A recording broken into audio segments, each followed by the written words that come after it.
Hi friends, എല്ലാവർക്കും നമസ്കാരം.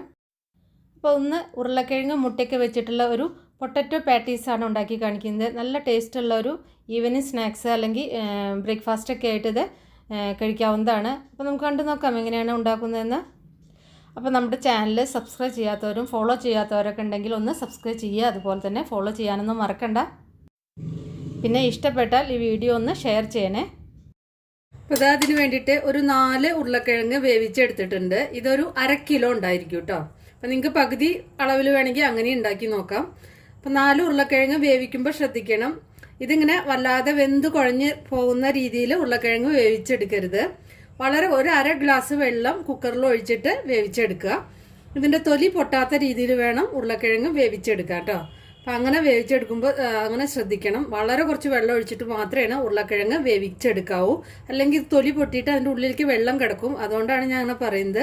ഞാൻ തൊലിയൊക്കെ കളഞ്ഞു വെച്ചിട്ടുണ്ട്. ഇതിനി ഒന്ന് നന്നായിട്ട് ഉടച്ചെടുക്കണം. കൈകൊണ്ട് ഉടയ്ക്കാം, അല്ലെങ്കിൽ ഗ്രേറ്റ് ചെയ്തെടുത്താലും മതി. ഇനി ഇതിലേക്ക് ഒരു 1/4 ടീസ്പൂൺ കുരുമുളക് പൊടിയാണ് ചേർക്കുന്നത്. 1/4 ടീസ്പൂൺ കേട്ടോ. ഇനി ഇതിലേക്ക് ആവശ്യത്തിന് ഉപ്പ് കൂടി ചേർക്കുക. പിന്നെ വേണ്ടത് ഇതിലേക്ക് ഒരു മുട്ടയാണ്. ഒരു മുട്ടയും കൂടി ഇതിലേക്ക് ചേർക്കാം. ഇനി ഇത് നന്നായിട്ടൊന്ന് മിക്സ് ചെയ്തെടുക്കണം.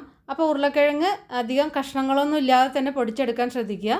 മിക്സ് ചെയ്തെടുത്തിട്ടുണ്ട്. ഇനി ഇതിലേക്ക് ആ നനവ് ഒന്ന് മാറാൻ ആവശ്യത്തിനുള്ള മൈദ ചേർത്ത് കൊടുക്കാം. എത്രയാണോ നനവ് ഉള്ളത് വെച്ചാൽ അതിനനുസരിച്ച് മൈദ ചേർക്കുക കേട്ടോ. അതിന് പ്രത്യേകിച്ച് കണക്കില്ല.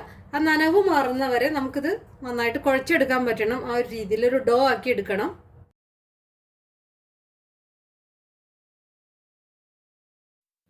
ഒരു 3 മുതൽ ഒരു 5 ടേബിൾ സ്പൂൺ വരെയൊക്കെ മൈദ ചേർത്താൽ മതിയാവും. അത് നനവിനനുസരിച്ച് ചേർക്കണം കേട്ടോ.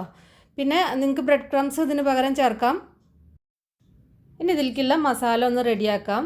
പെട്ടെന്ന് ഉണ്ടാക്കിയെടുക്കാൻ പറ്റുന്ന മസാലയാണ്. അതിന് വേണ്ടിയിട്ട് ഒരു പാൻ അടുപ്പത്ത് വെച്ചിട്ട് അതിലേക്ക് 1 സ്പൂൺ വെളിച്ചെണ്ണ ഒഴിച്ചിട്ടുണ്ട്. വളരെ കുറച്ച് വെളിച്ചെണ്ണ മാത്രം ഒഴിച്ചാൽ മതി.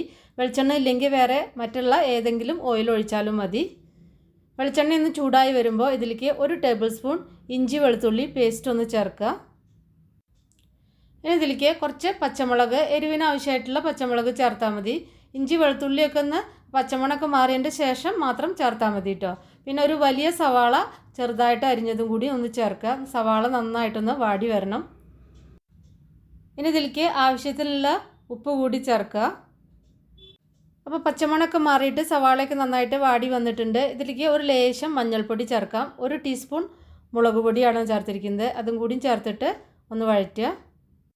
ഇനി ഇതിലേക്ക് ഒരു 1/2 ടീസ്പൂൺ കുരുമുളക് പൊടിയാണ് ചേർക്കുന്നത്. കുരുമുളക് ചതച്ചതുണ്ടെങ്കിൽ അത് ചേർത്താലും മതി. ഇനി ഇതിലേക്ക് ഒരു 1/4 ടീസ്പൂൺ മല്ലിപ്പൊടിയാണ് ചേർക്കുന്നത്. പിന്നെ ഇതിലേക്ക് ഗരം മസാലപ്പൊടിയാണ് ചേർക്കുന്നത്. നല്ല ഫ്ലേവറുള്ള ഗരം മസാലപ്പൊടി തന്നെ ചേർക്കുക കേട്ടോ. ഇതൊരു 1/2 ടീസ്പൂൺ മുതൽ 1 ടീസ്പൂൺ വരെയൊക്കെ ഫ്ലേവറിനനുസരിച്ച് നിങ്ങൾക്ക് ചേർക്കാവുന്നതാണ്. അത് നിങ്ങളുടെ ടേസ്റ്റിനനുസരിച്ച് ചേർക്കുക കേട്ടോ. പെരുംജീരകമൊക്കെ ചേർത്ത് പൊടിച്ച നാടൻ ഗരം മസാലപ്പൊടിയാണ് ഞാൻ ചേർത്തിരിക്കുന്നത്. അപ്പം നിങ്ങളുടെ കയ്യിൽ ഇറച്ചി മസാലപ്പൊടി ഉണ്ടെങ്കിൽ കുറച്ച് ഇറച്ചി മസാലപ്പൊടിയും കുറച്ച് ഗരം മസാലപ്പൊടിയും കൂടി ചേർത്തിട്ട് അങ്ങനെ ചേർക്കാവുന്നതാണ്. ഞാനിപ്പോൾ ഗരം മസാലപ്പൊടി മാത്രമേ ചേർത്തിട്ടുള്ളൂ കേട്ടോ. ഇനി ഇതിലേക്ക് ഒരു 1/4 ടീസ്പൂൺ ചെറിയ ജീരകത്തിൻ്റെ പൊടിയാണ് ചേർത്തിരിക്കുന്നത്. ഒന്ന് ചെറുതായിട്ട് ചൂടാക്കി പൊടിച്ചെടുത്താൽ മതി. ഇനി ഈ പൊടികളെല്ലാം ഒന്ന് പച്ചമണം മാറുന്നവരെ ഒന്ന് നന്നായിട്ടൊന്ന് വഴറ്റിയെടുക്കുക. കുറേ നേരം ഇട്ടിട്ട് വഴറ്റേണ്ട ആവശ്യമൊന്നുമില്ല. എണ്ണ വേണമെങ്കിൽ കുറച്ചും കൂടി ചേർത്ത് കൊടുക്കാവുന്നതാണ്. അപ്പോൾ മസാലപ്പൊടിയൊക്കെ പച്ചമണം മാറിയിട്ടുണ്ട്. ഇനി ഇതിലേക്ക് 1 മുതൽ 2 ടേബിൾ സ്പൂൺ വരെ ടൊമാറ്റോ കെച്ചപ്പ് അല്ലെങ്കിൽ ടൊമാറ്റോ സോസ് ഒഴിച്ചെടുക്കാം. അങ്ങനെ ചേർക്കുമ്പോൾ നല്ലൊരു ടേസ്റ്റാണ്. അത് നിങ്ങളുടെ ടേസ്റ്റിനനുസരിച്ച് 1 or 2 ടേബിൾ സ്പൂൺ ചേർത്ത് കൊടുക്കുക കേട്ടോ. ഇനി എല്ലാം കൂടി ഒന്ന് മിക്സ് ചെയ്യുക. ആ മസാല കരിഞ്ഞു പോവാതിരിക്കാനും പിന്നെ ആ മസാല നന്നായിട്ട് പിടിക്കാനും വേണ്ടിയിട്ട് അതിലേക്ക് കുറച്ച് വെള്ളം ഒഴിച്ചു കൊടുക്കുന്നുണ്ട്. വളരെ കുറച്ച് വെള്ളം ഒഴിച്ചാൽ കൊടുത്താൽ മതി. അധികമൊന്നും വെള്ളം ഒഴിക്കണ്ട. ഇപ്പോൾ ഫ്ലെയിം ഓൺ തന്നെയാണ്. നന്നായിട്ടൊന്ന് മിക്സ് ചെയ്യുക. ഇതിലേക്ക് ഒരു 4 മുട്ടയാണ് ഇപ്പോൾ ഞാൻ ചേർത്തിരിക്കുന്നത്. 4 or 5 മുട്ട ചേർക്കാം കേട്ടോ. 5 എണ്ണായാലും പ്രശ്നമില്ല. നന്നായിട്ടൊന്ന് മിക്സ് ചെയ്യുക. മുട്ട വേവിക്കുമ്പോൾ ഒരു 8 മുതൽ 10 മിനിറ്റ് വരെ മാത്രം വേവിച്ചാൽ മതി. കൂടുതൽ നേരം വേവിച്ചാൽ അതിൻ്റെ ഉള്ളിൽ ആ കളർ മാറും. അതിൻ്റെ ആ യെല്ലോ കളർ മാറും. അപ്പോൾ കുറച്ച് നേരം മാത്രം മുട്ട വേവിക്കുക കേട്ടോ. അപ്പോൾ മിക്സ് ചെയ്തതിൻ്റെ ശേഷം ഫ്ലെയിം ഓഫ് ചെയ്യുക. പിന്നെ ഇത് നന്നായിട്ടൊന്ന് തണുക്കാൻ വേണ്ടി വയ്ക്കാം. അപ്പോൾ നിങ്ങൾ ചിക്കനൊക്കെ കഴിക്കുന്ന ആളുകളാണെങ്കിൽ മുട്ടയ്ക്ക് പകരം ഒരു 1/2 kg ചിക്കൻ ഉപ്പും കുരുമുളകും ഇട്ടിട്ട് ഒന്ന് വേവിച്ചിട്ട് ഇതിലേക്ക് ചേർത്ത് മിക്സ് ചെയ്താലും മതി കേട്ടോ.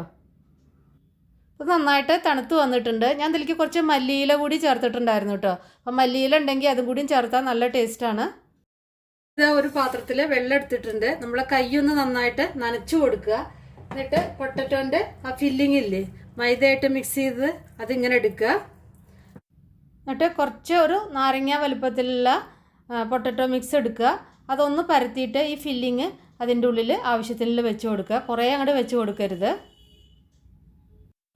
ഇനി ഇത് നമുക്ക് ഇഷ്ടമുള്ള ഷേപ്പിൽ ഇത് ഉരുട്ടിയെടുക്കാവുന്നതാണ്. നിങ്ങൾ ഡീപ്പ് ഫ്രൈ ആണ് ചെയ്യുന്നതെങ്കിൽ റൗണ്ടായിട്ട് ഉരുട്ടിയെടുക്കുന്നതായിരിക്കും നല്ലത്. അല്ല ഷാലോ ഫ്രൈ ആണ് ചെയ്യുന്നതെങ്കിൽ ടിക്കി പോലെ പരത്തിയെടുത്താലും മതി. ഇനി ഇത് ബ്രെഡ് ക്രംസിലൊന്ന് ഉരുട്ടിയെടുക്കുക. അങ്ങനെ ഇതെല്ലാം ഉരുട്ടിയെടുക്കുകയാണ്. ഇപ്പോൾ ചിലതൊക്കെ ഞാൻ പരത്തിയിട്ട് എടുത്തിട്ടുണ്ട്. അതായത് നിങ്ങൾക്ക് ഷാലോ ഫ്രൈ ചെയ്തിട്ട് ഞാനിതൊന്ന് കാണിച്ചു തരാം. ഈ രീതിയിലും എടുത്തിട്ടുണ്ട്. ഇനി ഇത് ഫ്രൈ ചെയ്തെടുക്കുക മാത്രമേ വേണ്ടൂ. അപ്പോൾ അത് എണ്ണ ചൂടായി വന്നിട്ടുണ്ട്. അതിലേക്ക് 2 എണ്ണം വീതം വെച്ചിട്ടാണ് ഞാനിപ്പോൾ വറുത്തെടുക്കുന്നത്. ബാക്കിയുള്ളത് ഫ്രീസറിൽ നമുക്ക് സൂക്ഷിക്കാവുന്നതാണ്. ആവശ്യത്തിനനുസരിച്ച് എടുത്തിട്ട് കുട്ടികൾക്കൊക്കെ വറുത്ത് കൊടുക്കാവുന്നതാണ്. മുഴുവൻ ഒരേ സമയത്ത് വറുത്ത് എടുക്കണം എന്നില്ല. അപ്പോൾ ഇതിങ്ങനെ ഉണ്ടാക്കിയിട്ട് ഫ്രീസറിൽ സൂക്ഷിച്ചാൽ മതി. കുറേ ദിവസം ഇത് കേടുവരാതിരുന്നോളൂ. ഞാനിപ്പോൾ സാധാരണ റിഫൈൻഡ് ഓയിലാണ് കേട്ടോ വറുത്തിരിക്കുന്നത്. നിങ്ങൾക്ക് ഇഷ്ടമുള്ള ഏത് ഓയിലിൽ വേണമെങ്കിൽ ഇത് വറുത്തെടുക്കാവുന്നതാണ്. ഇതിപ്പോൾ എണ്ണയൊന്നും ഒട്ടും കുടിക്കൊന്നുമില്ല കേട്ടോ. ഇനി ഞാനൊന്ന് ഷാലോ ഫ്രൈ ചെയ്ത് കാണിക്കാം. അതിന് വേണ്ടിയിട്ട് 1-2 സ്പൂൺ എണ്ണ ഒഴിക്കുക.